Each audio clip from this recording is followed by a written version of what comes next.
Hi friends, ഞാനിന്ന് ബൈക്കിൻ്റെ അതായത് സ്കൂട്ടറിൻ്റെയും ബൈക്കിൻ്റെയൊക്കെ fuel injection section petrol system clean ചെയ്യുന്ന ഒരു പ്രോഡക്റ്റിനെ പരിചയപ്പെടുത്താനാണ്. അത് എങ്ങനെയാണ് ഒഴിക്കണേ, അതിൻ്റെ ഡീറ്റെയിലും കാര്യങ്ങളൊക്കെ പറയാൻ പറ്റുന്നത്. അപ്പോൾ ആ പ്രോഡക്റ്റിൻ്റെ പേര് ഇതാണ്.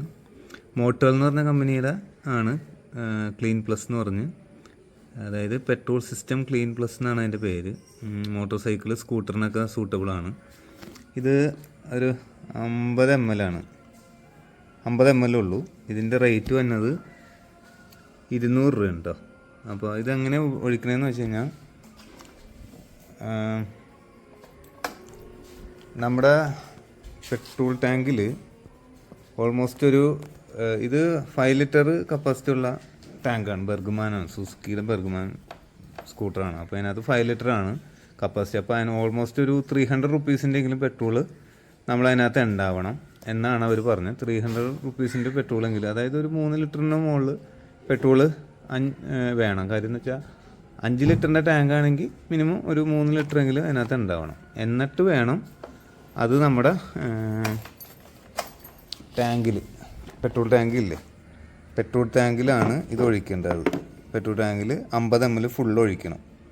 അപ്പോൾ അതിനകത്ത് കുറച്ച് ഡീകാർബണൈസേഷൻ്റെ കുറച്ച് പ്രൊട്ടക്ഷൻ കിട്ടും ചെറിയ തോതിൽ. പക്ഷേ പൂർണ്ണമായിട്ട് അതിൻ്റെ അല്ല, പൂർണ്ണമായിട്ട് ഇതിൻ്റെ ഉള്ളിലാണ് ഫ്യൂൽ ഇഞ്ചക്ഷൻ വന്നത്. ഈ ടാങ്കിൻ്റെ ഉള്ളിൽ, പെട്രോൾ ടാങ്കിൻ്റെ ഉള്ളിലാണ് ഫ്യൂൽ ഇഞ്ചക്ടർ ഉള്ളത്. അപ്പോൾ ഫ്യൂൽ ഇഞ്ചക്ടറിൻ്റെ ക്ലീനിങ്ങിന് ആണ് മെയിൻ പർപ്പസ്. അപ്പോൾ ബാക്കി ഞാനത് ഒഴിച്ച് കഴിഞ്ഞിട്ട് കാണിച്ചു തരാം കേട്ടോ. അപ്പോൾ അങ്ങനെയാണ്, അതായത് 5 ലിറ്റർ കപ്പാസിറ്റി ഉള്ള സ്കൂട്ടറാണെങ്കിൽ മിനിമം 300 രൂപയുടെ പെട്രോൾ വേണം. അതിന് ശേഷം ടാങ്കിൽ ഈ ലിക്വിഡ് ഒഴിക്കണം. 50 ml ഫുള്ള് ഒഴിക്കണം. അതാണ് അതിൻ്റെ ഒരു പ്രൊസീജിയർ. അപ്പോൾ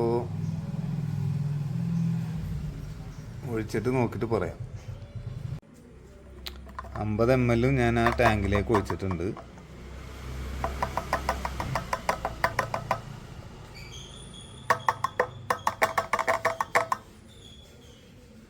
കംപ്ലീറ്റ് ആയിട്ടുണ്ട് കേട്ടോ. ഓടിച്ചതിൻ്റെ അഭിപ്രായം പറയാം.